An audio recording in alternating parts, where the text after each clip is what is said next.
adunay validity or valid ang kanang gibuhat outside of this sacrament of ordination. Kunya, daghan kayo may tabok mga kaigsunan. Sa social media, kay ang ilahang importante, ang ilahang kuwan, ilahang sagad, tudlo niya sa Biblia, ito yung Efeso Kapitulo 4, versikulo 11. Ang Efeso Kapitulo 4, versikulo 11, mga kaigsunan, nag-histot ng na murag enumerate ba, no? Ang diyan sibahan, ang apostoles, ang propeta, ang evangelista, ang pastor, ang tutudlo. Kung balik ang i-istud niya ang kaigsunan. So, wala yung kasagaran nga, tutlo, Ephesians chapter 4, verse 11. So, wala pare, ato panila ang kaigsunan. Tingnan man, kay si Kristo, maura ang pare, wala natin mga kaigsunan. Sakto ba sila? Sa mga ginikutlog niya sa Efeso, Kapitulo 4, versikulo 11, diyan ito po mga kaigsunan, kita mangita niya sa daing versikulo, para kung sakto sila, no? Pero kanang pastor, i-iskunta niya mga kaigsunan, o para mga kapayan, the real and true, authentic pastor, as far as sacrament of ordination is concerned, kining ako mga pari, dili isa-isa ng pari mga kaigsunan. Tanong mga pari, kung pastor na to, dili ka ng pastor pari, kaya kayo mga pastor sa lingan ay. May pari pa sa dili. Explain na lang kung ilan na bulan, ilan na ito kayo mga kaigsunan. Sa ilahan ng silahan, dahil mo na sila no, pastor, but yan ang priest, anlay sa kupara. So, pari kayo mga kaigsunan, ihagi ka ng mga napo, matus-lusing at tubig sa pag-iswilas, sa pari ng kaigsunan. Kung di na ato lagi connection, no? Ato lagi connection gikan sa Roma. Dili kay recording wala putol na man kaigsunan wala, no? Basta putol na yan excommunicated like for example sa SSPX.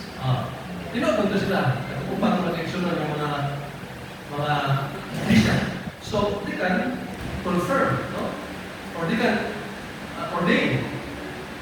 Tinutong to. Pero putol naman. Excommunicated naman ng kaigsunan. So, di na mahimo. They have no faculty, no? To represent the church.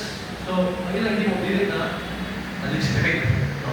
Kung saan naka-illegal ng kaigsunan, and it is not valid according to the church. So, wala diya sa Grasya kayo sa mga baliw. Huwag magkabiya sa kapalahong yung pugas sugarol. Sige. Pastor bakit niya? Huwag magkabiya sa yung sugar pagkas sugarol pa kuwan. Lahong po pa rin. Huwag yung ilayo. Basta mga pastor tayo, hindi ko na ito. Ang ato mga pastor natin, ang mga ato mga pare. Kanya, yes, Biblia mga kaigsunan, if you are going to read the Bible, it is found there in Hebrews chapter 7, verse 23. Namatag pa ni San Pablo mga kaigsunan, diyan sa simbahan, daghan kayong mga pare. Ito, kung ginawa sa Kristo, parang din siya pangulong pare. So, if our Lord Jesus Christ is the pangulong pare, hindi mahimo kung may pare kung kaigsunan, ito na, pangulong siya. Pero ito, kung may pangulong pare, kung may mapare na eh. Okay. Ako kung gamitin itong sentido ko mo, mahimo ko na pangulong, wala tayo, wala yung pupusan itong mga kaigsunan. Laro eh. No? Laro. So, si Ginoong Jesucristo, matapos na sa Imahanon, Kapitulo 3, versikulo 1, Kapitulo 7, versikulo 1 sa unahan, siya mo ang pangulong pare. Eh, pangulong pare, mga kaigsunan, daghan, no? Daghan mga pare under niya. So, wala na itong makaparehan niya sa sakramento sa ordinasyon ng kaigsunan. Masahaw niya sa libro sa tunguna sa Tupapa. Ikatuhang Pedro, Kapitulo Unang Pedro, Kapitulo 2, versikulo 9, no? Na ang katawan sa Diyos, ang piniling katawan sa Diyos sa simbahan ng kaigsunan, diya sa iglesia, tawag na siya ang common priesthood. Diya sa common priesthood, adunay ordained priest na maoy mangalagad niya sa iyang simbahan. May mangalagad kay di man mahimong mga kaigsunan. Bisan kaya sa daang tungkol pa, no? Sa daang tungkol. Sa 12 12 ka mga tribo. Ang sa tribo na? Ha? Tribo? Oh. Sa 12 ka mga tribo. Itong mga Israelites ba, no? Sa 12 ka mga tribo mga kaigsunan, ang 11 kanagalan natin mga tribo, ato na sila yung mapangita, ato na sila income, no?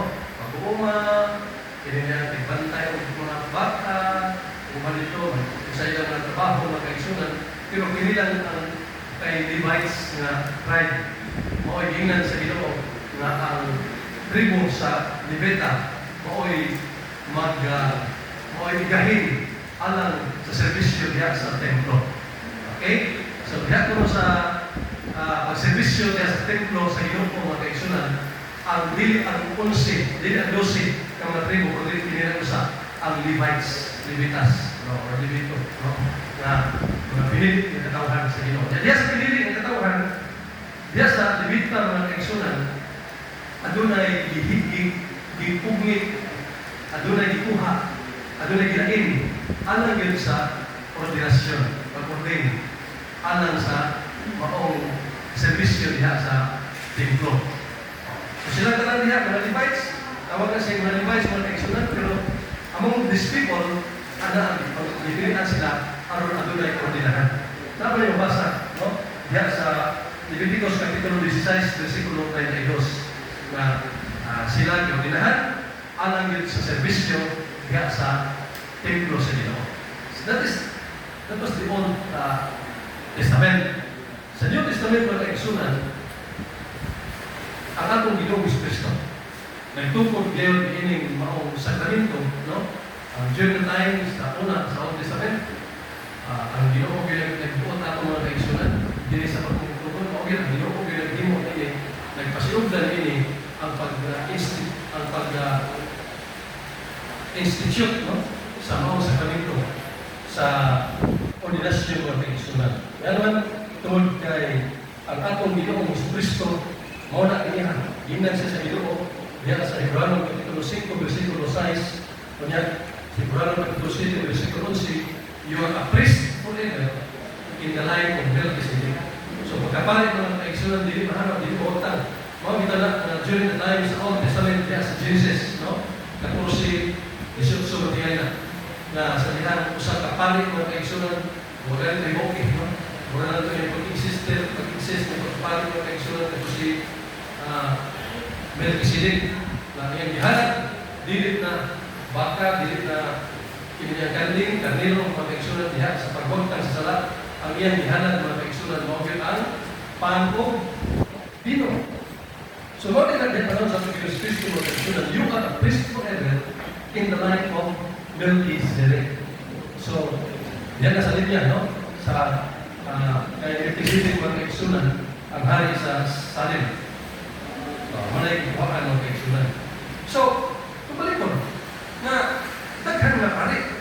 Dili kayo kuha lang diyan usa ka bersikulo yang ato dai kasyog da mga kaigsunan manay pare. Kaya yung mga mabutong pare mga kaigsunan, no? Daghan kayo, no? Sumara sa atong isgutan sa Hebreo Kapitulo 7 versikulo 23. Santo Papa. Napay Santo Papa mga kaigsunan. In its nature, in its essence, in its substance, ano? Kay gisgutan na mga kaigsunan, bisan pagani diha pa sa daang tubod, adun na nagpahisgot sa maong titulo mga kaigsunan. Na kadto hatagan og Yahweh, mamahimo siya na Yahweh. Mamahimo siya na Yahweh. Amahan, hindi ko yung Yahweh. Mamahimo siya amahan. Tingin, no? Siya ito hatagan o Yahweh sa Ginoo niya. Ang atong Ginoong Kristo mga kaigsunan, kinsa man yung hatagan o Yahweh. Sa 12 kang apostoles, usa rin ito,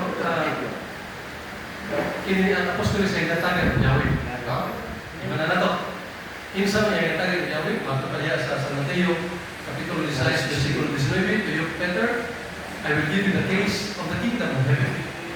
What you are going to bind on earth shall be bound in heaven. And what you are going to loose on earth shall also be loosed in heaven. So klaro, ang panudlo sa atong Ginoong Kristo mga kaigsunan na si San Pedro, ihatagan bugtong apostoles nga ihatagan og Yahweh sa atong Ginoong Kristo. Unya, kinsa to gaday